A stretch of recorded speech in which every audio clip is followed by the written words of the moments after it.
Last episode में अपन सभी ने देखा था, एना कहती है कि वो एंडिन को मार देगी और इस बात का इंजाम अपने वर्कर पे डालेगी। और उसका वर्कर बोलता ठीक है, अपनी लॉयल्टी प्रूव करने के लिए मैं ये भी करूंगा। और हम देखते हैं वो बंदा सोच रहा होता है मैं इनके 30 साल से काम कर रहा हूँ, लेकिन सिर्फ एक गलती की मुझे इतनी बड़ी सजा मिली। और मैं गॉड से यही प्रे करूंगा कि यंग मास्टर इस अटैक से बच जाएं। और सीन चेक हम देखते हैं एंड्रियन को, जो कि अर्ल और इसके पास में बैठा हुआ होता है। और हम देखते हैं वहाँ पे वो सभी लोग अपनी जीत का जश्न मना रहे होते हैं। और ऑर्टिस बोलते हैं इस वॉर का एंड को डिक्लेयर कर दिया गया है और ये तो काफी अच्छी बात है कि हम अपने घर पे चले जाएंगे। और मुझे कभी भी नहीं लगा था कि मैं ब्रिगेडियर लॉरेंस को कभी थैंक्स बोलूंगा, लेकिन सच में मैं काफी ज्यादा खुश हूँ इनकी वजह से हम वॉर जीत पाए हैं। और वहाँ पे जब बाकी कमांडर्स तो बोल रहे होते हैं सच में ब्रिगेडियर लॉरेंस ने काफी ज्यादा अच्छा काम किया, इनकी वजह से हमारी फैमिली जो हमारी पोजीशन थी वो भी ऊपर हो चुकी है। और तभी दूसरा बंदा बोलता है सिर्फ इनकी वजह से मेरी फाइनल लॉर्ड बनने वाला हूँ।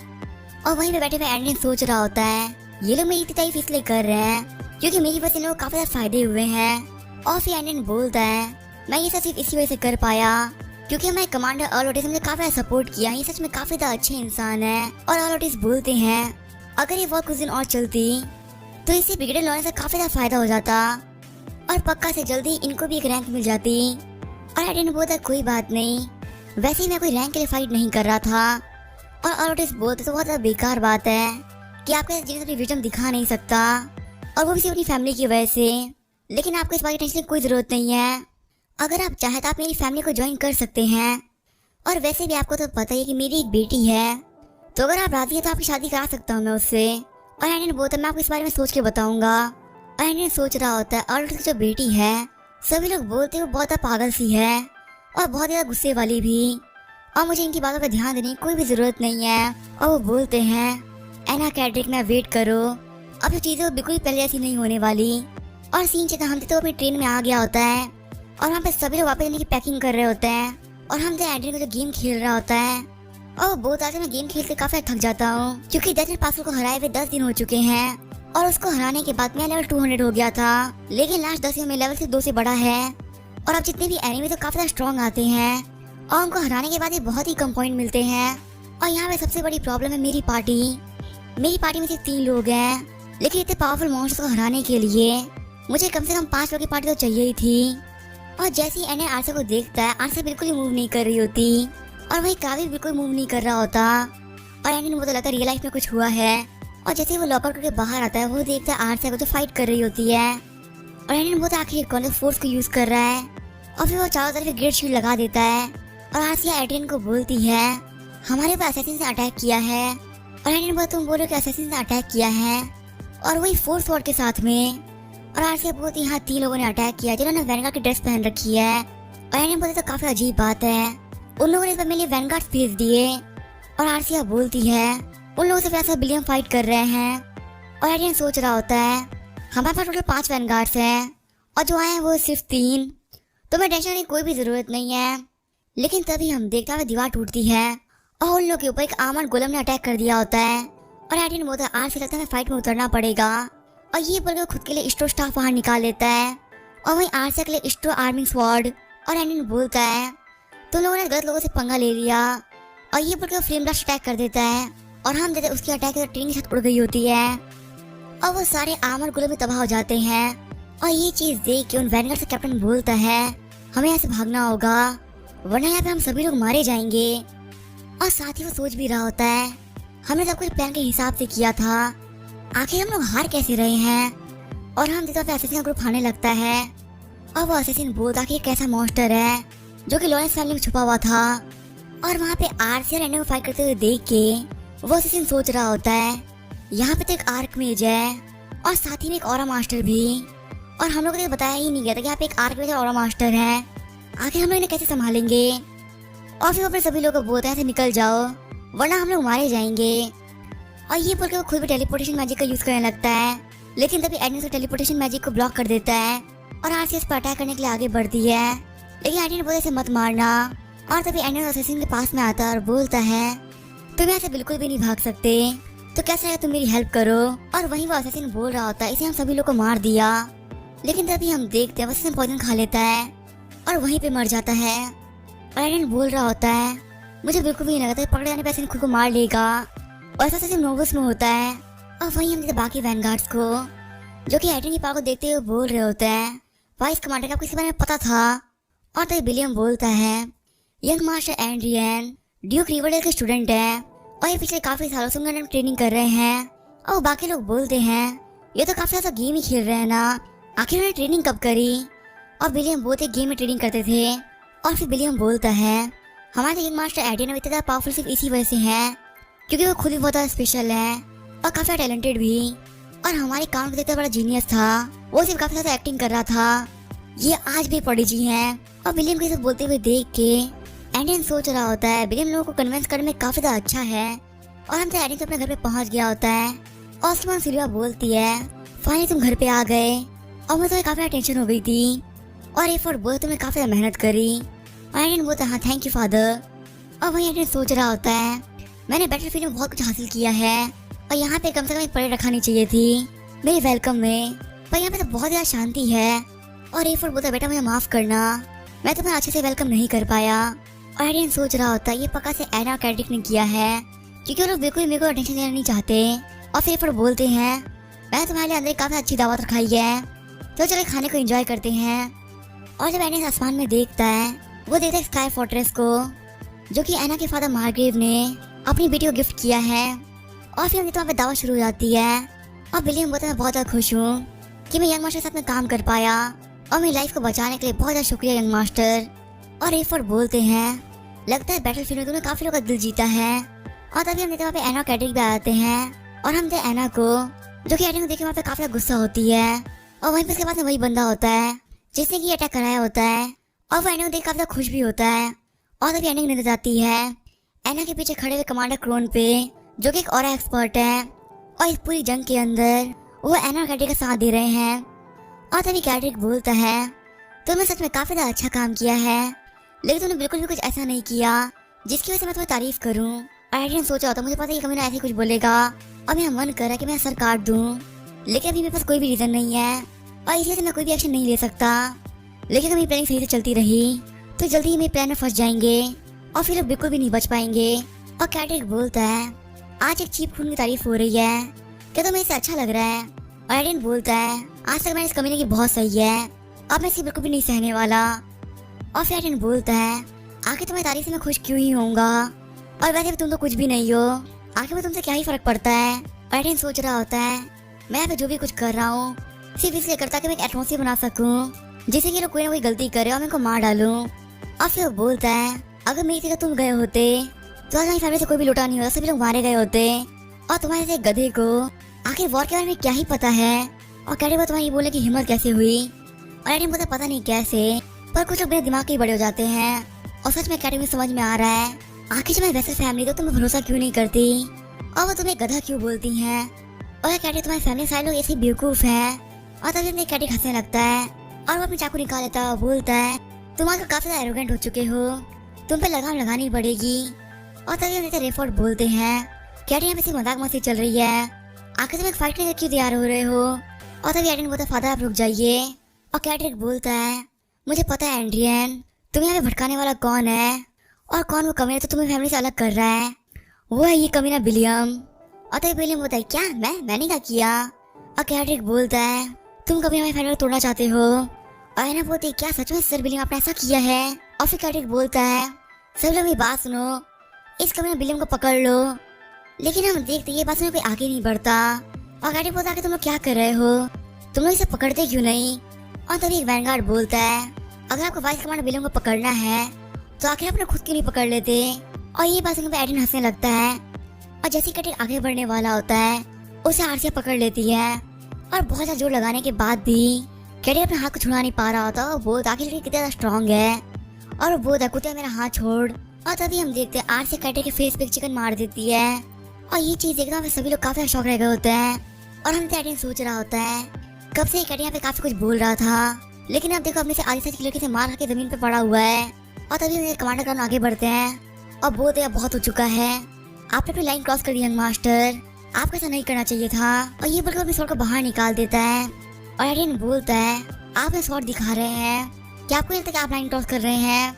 और तभी कैड्रिक बोलता है, सर क्रॉन, इससे मुझे हार्म कैसे मार दीजिए। और सलमान बोलता है हाँ आप सही बोला, हमें मारेंगे, लेकिन जो सेकंड यंग मास्टर हैं वो हमारी लॉर्ड की फैमिली से हैं, इसी वजह से मैं अटैक नहीं कर सकता। और वैसे भी आप पे अटैक सेकंड यंग मास्टर ने नहीं किया, आप पे अटैक इस लड़की ने किया है। और ये चीज़ तो बिल्कुल भी नहीं चलेगी कि कॉमन एक नोबल को मारे और वो बोल लड़की तुम नहीं बचने वाली, ये बोल के वो अटैक करने ही वाला होता है। तो ये विलियम और बाकी जितने सोल्जर्स होते हैं वो उसके ऊपर अपनी स्वॉर्ड रख देते हैं और कमांडर बोल तुम लोग क्या कर रहे हो, अपनी स्वॉर्ड्स को नीचे रखो। अब विलियम बोलता है मैं पीछे हटना होता तो मैं कभी भी अपनी स्वॉर्ड को बाहर नहीं निकालता, और जैसे आप लिडी आरसी से दूर हो जाइए। और हम ये कमांडर क्राउन जो सोच रहे होते हैं, मैं यहाँ पे बहुत सारे लोगों को देख सकता हूँ जो कि पहले कैटरी के साइड में थे, लेकिन अब वो लोग भी एडिन का साथ दे रहे हैं और अभी हमें हालात ठीक नहीं लग रहे हैं। लेकिन तभी हमें वहाँ पे और नाइट्स हो जाते हैं और वो जितने भी नाइट्स होते हैं वो एन और कैटरी के रीइंफोर्समेंट होते हैं। और एन सोचा था रीइंफोर्समेंट आ गई, और वही मैं सोच रहा था आखिर एना कैटरी को लिए कुछ बोल क्यों नहीं रही थी, यही यहाँ पे चुपके चुपके लोगों को कॉल करके बुला रही थी।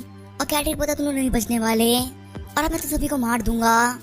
और तभी एडिन तुम लोग की हिम्मत कैसी हुई, जो हमारी कॉन फैमिली के लॉर्ड है वो मेरी तरफ में खड़े हैं और तुम इनके ऊपर भी शॉट उठाने की हिम्मत कर रहे हो, क्या तुम सभी लोग पागल हो चुके हो। और कैटरी पर तुम लोग देख क्या रहे हो, जो इन सभी पे अटैक करो, इनको मार डालो। और वही एडिन सोच रहा होता है अगर देखा जाता है ज्यादा लोग हैं लेकिन इनमें से किसी के पास अच्छे वेपन्स नहीं है, और वही कैटरी जितने भी सोल्जर्स हैं बस काफी अच्छे वेपन्स हैं। और ऐसे ही चलता रहा तो मेरे जितने भी लोग सभी मारे जाएंगे।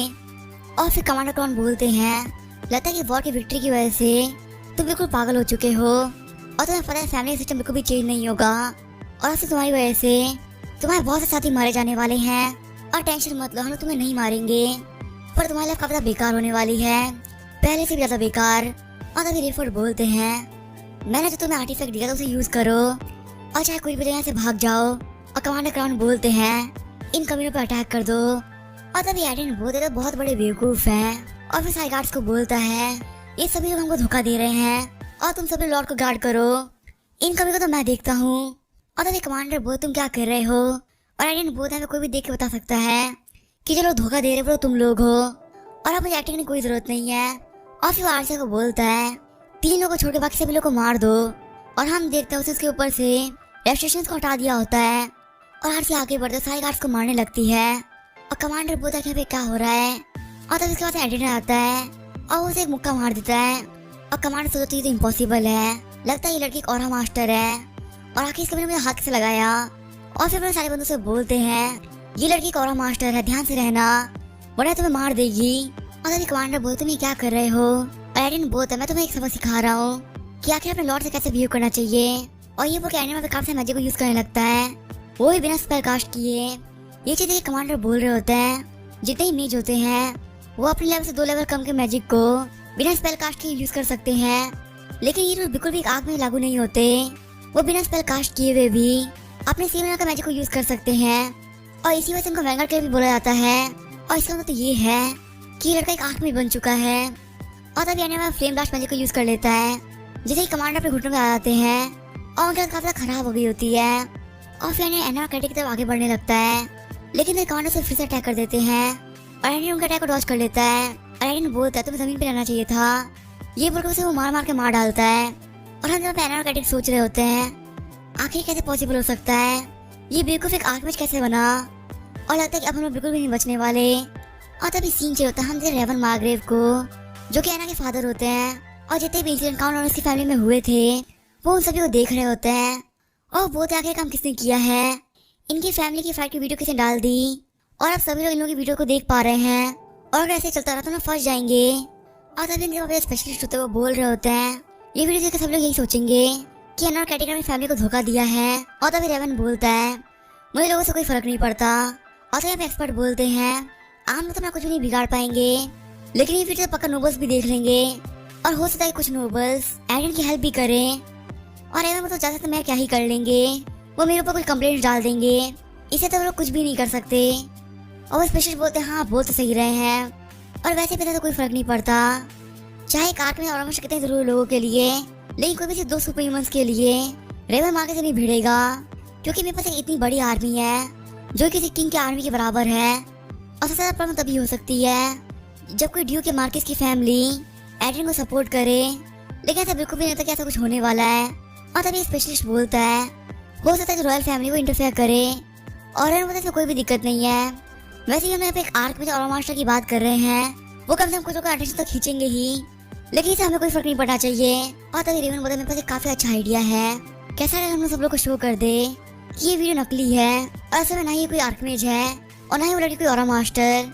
और तभी हमें एक्सपर्ट बोलता है लेकिन उन लोगों ने वीडियो को वेरीफाई करवा दिया, तब तो हम लोग कुछ भी नहीं कर पाएंगे। और तभी रेवन बोलता है तो हम लोग को जो भी करना है वो हमें वीडियो के वेरीफाई होने से पहले करना होगा, और जो चीज हम लोग करने वाले हैं वो है एक वॉर। और फिर मार्गरेट बोलता है आखिर में कितने आर्मी की जरूरत है उनसे फाइट करने के लिए, और जो स्पेशलिस्ट होते हैं वो बोल रहे होते हैं हमारी आधी आर्मी को खत्म करके आ सकती है। और फिर रेवन बोलता है आखिर में कितनी आर्मी फ्री है, और वो स्पेशलिस्ट बोलते हैं अभी हमें 200 वैनगार्ड्स और एक स्काई फोर्ट्रेस वो एकदम फ्री है, हम उसे अटैक करवा सकते हैं। और रेवन बोलता है इतना तो काफी है, और अब इस वॉर को देखने में काफी ज्यादा मजा आने वाला है। और सीन चला था कैड्रिक को जो कि बोल रहा होता है पक्का से वो रेवन पे अटैक करने की सोच रहा होगा, और वैसा करे भी क्यों ना, क्योंकि अन्ना उसकी बेटी है। लेकिन मैं भी यहाँ पे ऐसे ही नहीं बैठा, अपने आप को सेफ रखने के लिए मैंने ही पहले से कोई प्लान करके रखा हुआ है। और तभी हम देखा एक लड़की आती है और वो मुझे आपसे मिले काफी अच्छा लगा। मेरा नाम है ओलिवा रिवरडेल और मैं ड्यूक काइन रिवरडेल की बेटी हूँ। और फिर मैं ओलिविया के बारे में बताया जाता है वो लुआस किंगडम के अंदर एक ड्यूक फैमिली से बिलोंग करती है और वो ड्यूक रिवरडेल की बेटी है। और जो ओलिविया है वो एड्स के काफी करीब है, और ये अपनी फैमिली की पैट्रियार्क भी है जिसके अंदर पहले से 6 आर्कमेज रहते हैं। और फिर देखा तो मुझे जो पावर है वो पूरी तरह से किस्मत से मिली है, लेकिन भाई ओलिविया एक प्योर टैलेंट है जो किसी 22 साल की उम्र में 7 साल तक पहुंच गई थी। और हम द एंडिया ने ओलिविया सारे सबूत दिखाए होते हैं जिसे कि वो प्रूव कर सके कि वो ड्यूक रिवरडेल का स्टूडेंट है। और ओलिविया बहुत देखने से असली लग रहे हैं, और उसमें जो गार्ड होते हैं वो भी बोल रहे होते हैं हाँ ये असली लग रहे हैं। और हैडी बोलता है इसका मतलब तो यही है कि आप लोगों में भी विश्वास हो गया है। और ओलिविया बोलती है हाँ ये देखने में बिल्कुल असली लग रहा है, लेकिन इसका मतलब बिल्कुल यही नहीं है कि तुम मेरे फादर के स्टूडेंट हो। ये बोलकर वो तीनों ही एडन के ऊपर काफी सारी फोर्स कराने लगते हैं, लेकिन हम देखते एडन के प्रेशर को झेल लेता है। और फिर वो बोलता है आखिर आप लोग क्या करना चाह रहे हैं। और तभी ओलिविया बोलते हैं मैंने तो काफी ज्यादा अच्छा किया और आप हमारे टेस्ट में पास हो चुके हैं। एडन बोलता है क्या हुआ। और ओलिविया बोलते कुछ भी नहीं, हम स्किल्स को चेक कर रहे थे और आपने काफी अच्छा परफॉर्म किया। और एडन बोलता है आप किसी तरह से चेक कर सकते थे। और ओलिविया बोलती मैं कहना वो मतलब नहीं था, ऐसे बहुत सारे मेज होते हैं जो कि 7 सर्कल पे होते हैं, लेकिन सभी की स्किल्स पावर बराबर नहीं होती, और इसी वजह से मैं आपका एग्जैक्ट लेवल चेक कर रही थी। और एडन बोलता है क्या आपको मेरे पे विश्वास हो गया। और ओलिविया बोलता तुम्हें काफी अच्छे जीनियस आर्कमेज हो जो कि क्लेम कर रहा है कि उसको मेरे फादर ने सिखाया है, और साथ ही तुम्हारी फैमिली को एक्सपेंड करने में हेल्प करने वाले हो, तो आखिर में इससे क्या ही प्रॉब्लम होने वाली है। और एडन सोच रहा होता है ओलिविया काफी ज्यादा स्मार्ट लड़की है, इसी से ज्यादा फर्क नहीं पड़ रहा कि मैं इसके फादर स्टूडेंट हूँ या नहीं, ये यहाँ पे सिर्फ मेरा टैलेंट देख रही है। और फिर एडन बोलता क्या हो अगर मैं एक बुरा इंसान हूँ और मैं आपकी फैमिली पर काफी दिक्कतें पहुंचाऊं। और ओलिविया बोलती है तुम मेरी फैमिली का हाफ की बात कर रहे हो, और मुझे लगता है यहाँ पे कोई भी इतना कैपेबल है कि वो मेरी फैमिली तक पहुंच भी पाए, तो आखिर मैं क्यों ही डरूंगी। और वैसे ही हम व्यापार में पहले चेक कर लिया था, तुम एक काफी अच्छे इंसान हो। और तब एडन बोलता है क्या आप प्लीज मेरे लिए काम कर सकती हैं। और सीन चलता है रेवन को जो कि वॉर की प्रिपरेशन कर रहा होता है, और तभी हमें दौड़ते उसके पास एक बंदा आता है और वो होता है लॉर्ड ये वीडियो देखिए। और हम इस वीडियो में ओलिविया होती है जो बोल रही होती है मुझे एक अनाउंसमेंट करनी थी, और मैं ये ऑफिशियली अनाउंस कर रही हूँ कि यंग मास्टर एडन लॉरेंस मेरे पापा के डिसाइपल रह चुके हैं, और वो सिर्फ 20 साल की उम्र में ही एक 7 सर्कल आर्कमेज बन चुके हैं, और ये सच में एक बहुत ही बड़े मैजिक जीनियस है। और मुझे पूरा विश्वास है कि ये जल्दी 8 सर्कल पहुंच जाएंगे, और जो हमारी रिवरडेल फैमिली है वो एडन को बहुत सपोर्ट करती है, और हम इनकी पूरी हेल्प करेंगे ताकि जल्दी से 8 सर्कल पहुंच पाए। और हमने रेवन को जो सोच रहा होता है ऐसा लग रहा है मेरी सोच पढ़ ली और मेरे से एक कदम आगे का चाल चलती, आखिर मैं अब क्या करूं। और वहाँ पे स्पेशलिस्ट होते हुए बोल रहे होते हैं लॉर्ड अब इस मैटर के अंदर रिवरडेल फैमिली एंटर कर चुकी है, तो पक्का रॉयल फैमिली भी इंटरफेयर करेगी ही करेगी। और हमसे ओलिविया वीडियो में लास्ट में बोलती है अगर कोई विलोनेस फैमिली को हार्म करेगा तो उसे हम अपने दुश्मन की तरह देखेंगे और उसे हमसे फाइट करनी होगी। और ओलिविया की ये बात सुन के रेवन काफी ज्यादा गुस्सा हो जाते हैं, और वो बोलते हैं हम वही करने वाले जो हमने प्लान किया था। और वहाँ पे एक्सपर्ट्स होते हैं वो बोल रहे होते हैं हम जो चीज करें बहुत बड़ा रिस्क है, और हो सकता है इसमें रॉयल फैमिली भी इंटरफेयर करे। और रेवन बोलता है कोई बात नहीं, हमें बस अपने गोल पे ध्यान देना है। और फिर से एक्सपर्ट बोलता है एडरियन लॉरेंस के पीछे ड्यूक रिवरडेल का हाथ है, तो हमें इस वॉर को यहीं पर रोक देना चाहिए। और तभी रेवन बोलता मुझे इससे कोई फर्क नहीं पड़ता, वैसे भी हम लोग रेनार्ड किंगडम से हैं और वो लुआस किंगडम से, वो यहाँ पे फॉरेनर्स वहाँ पर कुछ भी नहीं बिगाड़ सकते। और मुझे ये भरोसा है वो एडन में पक्का शांत बैठा होगा, और वो सोचा हम उस पर अटैक नहीं करेंगे, और ये अटैक उसके लिए सरप्राइज अटैक होगा। तो इसमें अब काफी ज्यादा मजा आने वाला है। और जल्दी से प्रिपरेशन खत्म करो और मैं ट्रूस को भेजा वहाँ पे फाइट करने के लिए। और हम देखते ये सारी चीजें ऊपर से क्राफ्ट भी देख रहा होता है और हम तो ये सारी चीजें एंडी ने भी देख ली होती है। और हमें पास का सीन दिखाया जाता है। एंडी ने ओलिविया से बोला था कि आप प्लीज एक प्रेस कॉन्फ्रेंस रखिए। और ओलिविया बोलती है क्या तुम्हें बस इतनी ही हेल्प चाहिए? तुम मेरे फादर के स्टूडेंट रह चुके हो तो हम तुम्हें और भी हेल्प कर सकते हैं। और एंडी ने बोला नहीं से कोई जरूरत नहीं है, बस आप ये रिवील कर दीजिए कि आपकी फैमिली हमारे साथ में है और मैं एक आर्कमेज हूँ। और फिर एंडी आरसी से बोलता है अब टाइम आ चुका है हमारा मूव करने का। और वो सोच रहा होता है मैं यहाँ पे जो भी कुछ कर रहा हूँ रिवेंज के लिए कर रहा हूँ और मैं यहाँ पे किसी भी हेल्प लेकर अपना रिवेंज खराब नहीं करना चाहता। और यहाँ पे जितनी भी चीजें हो रही है वो मेरे प्लान के हिसाब से होनी चाहिए, क्योंकि यहाँ पे जितने भी लोग हैं वो सभी मेरे शिकार हैं और इन कभी मारने का मतलब मैं किसी और को नहीं देना चाहता। और तभी सीन चला में जेल का सीन दिखाया जाता है और वहाँ पे जो गार्ड्स होते हैं वो बोल रहे होते हैं यहाँ से कैदी भाग गए हैं, जल्दी उनको ढूंढो, यहीं पे आसपास होंगे। और हम देख कैट्रिक और एना को जो कि भागते हुए जेल की छत पे जा रहे होते हैं और एना के हाथ में एक चाबी होती है और एना बोल रहे होते हैं हम लोग को नहीं छोड़ेंगे। और कैट्रिक बोलता है मॉम क्या सच में ये सब करने वाली हैं? एक बार फिर से सोच लीजिए। और एना बोलती है हम क्या गलत कर रहे हैं, हम लोग बिल्कुल भी कैदी बनकर नहीं जी सकते। और फिर हम देखते हुए छत पे आ गए होते हैं और हम देखते हुए चाबी होती है स्काई फोर्ट्रेस की और एना उस चाबी से स्काई फोर्ट्रेस को खोल देती है और फिर वो सब लोग टेलीपोर्ट होकर स्काई फोर्ट्रेस में पहुंच जाते हैं। और एना बोलती है उस कमरे एड्रिन को मैं नहीं छोड़ने वाली, मैं अपने स्काई फोर्ट्रेस से पूरा पैलेस तबाह कर दूंगी। और ये बोल के वो स्काई फोर्ट्रेस को चालू कर देती है और स्काई फोर्ट्रेस नोटिफिकेशन देता है एडमिन का स्काई फोर्ट्रेस में स्वागत है। और एना वो जितने भी कैनन को लोड करो और उन सभी को पैलेस में शूट कर दो। और जब वो फायर बोलने वाली होती है तो यहाँ पे एडमिन आता है और वो उसका मुंह पकड़ लेता है और एडमिन बोलता है तूने बिल्कुल वैसा ही किया जैसा कि मैं सोच रहा था और इस स्काई फोर्ट्रेस को अनलॉक करने के लिए शुक्रिया। और एना सोच रही थी आखिर अंदर कब आया। और हम साइड में आरसी ने कैट्रिक और बाकी लोगों को हरा दिया होता है और एडमिन बोलता है तूने स्काई फोर्ट्रेस की मदद से पूरे पैलेस को उड़ाने की कोशिश करी है, तुम्हारा ये वाला क्राइम तो बहुत ज्यादा बड़ा है और तुम्हें पता है रेवन मार्ग्रेव है उसकी फोर्स यहाँ पे आने ही वाली है और अब तुम्हें और मेरे भाई को इस लैंड को बचाना होगा, वो भी अपनी बॉडी देके। और फिर एडमिन बताता है इस स्काई फोर्ट्रेस में बहुत सिक्योरिटी सिस्टम थे और वो कैसे भी उसमें घुस नहीं पा रहा था, लेकिन अब एना ने इसको अनलॉक कर दिया है तो इसी वजह से अपने प्लान पे काम कर सकता है। और फिर एडमिन बोलता है आरसिया अब कैट्रिक को मारना बंद कर दो। और हमने कैट्रिक बोल रहा होता है एडमिन हम भाई हैं, मैं तो तुमसे मजाक कर रहा था, मैं छोड़ दो। लेकिन तभी हम देखते हैं एडमिन एना और कैट्रिक को गेट के अंदर कैद कर देता है और आरसिया बोलते हैं यहाँ पे 3 नाइट भी उनको क्या करना है। और नाइट बोले तो प्लीज मास्टर में माफ कर दीजिए और हमें जिंदा छोड़ दीजिए। लेकिन हम देखते हैं एडमिन उन तीनों को आसमान से फेंक दिया होता है। और फिर एडमिन बोलता है आज से जो हमने वीडियो बनाई है क्या तुम उसे एडिट करके अपलोड कर दोगी? और फिर एडमिन बोलता है मैं मीडिया को यूज करने वाला हूँ ताकि मैं एना और कैट्रिक की सच्चाई दुनिया को दिखा सकूँ और साथ ही मैं खुद को सेफ भी रख सकूँ। और सीन चलता हमने रेवन को जिसको उसके बंदे बोल रहे होते हैं हमारे एक स्काई फोर्ट्रेस और 200 वैगन बिल्कुल रेडी हो चुके हैं और अब वो वॉर करने के लिए जा सकते हैं। और तभी रेवन बोलता है फेल मत होना और ठीक है अब आगे बढ़ो। और हम देखते हैं बहुत सारे मेज होते हैं जो कि टेलीपोर्टेशन मैजिक को ओपन कर देते हैं और वो मेज वहाँ पे मास टेलीपोर्टेशन को यूज करते हुए उस स्काई फोर्ट्रेस को वहाँ पे टेलीपोर्ट कर देते हैं। और एवन सोच रहा होता है यहाँ पे एक वॉर हो रही है तो क्या मुझे भी साथ में जाना चाहिए था। और हम देखते वो पोर्टल एना के स्काई फोर्ट्रेस के ऊपर ही ओपन हो रहा होता है और एना बोल रहे प्लीज यहाँ पे मत आओ। और एडमिन बोलता वो लोग आ गए, माना के ओवरफ्लो को चालू करो। और माना को ओवरफ्लो होते हुए देख के कैट्रिक बोलता प्लीज मुझे माफ कर दो, एडमिन प्लीज मुझे छोड़ दो और आखिर तुम क्या कर रहे हो। और एडमिन बोलता मैं वही कर रहा हूँ जो कि मैंने वॉर में सीखा है और इस चीज को बोलते हैं सुसाइड बॉम्बिंग। और अब हमेशा के अलविदा मैडम एना और कैट्रिक मेरे भाई, और हम वापस कभी नहीं मिलेंगे। और तभी हम देखो दोनों स्काई फोर्ट्रेस में टकरा जाते हैं और आसमान में बहुत ही बड़ा ब्लास्ट होता है। और एड्रियन बोल रहा होता है लोग बोलते हैं कि रिवेंज इतना बेकार होता है और हमें रिवेंज नहीं लेना चाहिए, लेकिन मैं ये बात नहीं मानता। आज से पहले मेरी जिंदगी में मुझे कभी भी इतना मजा नहीं आया था और आज 15 अगस्त 2019 में मैंने कैट्रिक को एना को जिंदगी से खत्म कर दिया और फाइनली आज मैंने अपनी फ्रीडम को हासिल कर लिया और अब से मेरी रियल लाइफ स्टार्ट होगी। और यहीं पे अपनी एपिसोड को एंड करेंगे।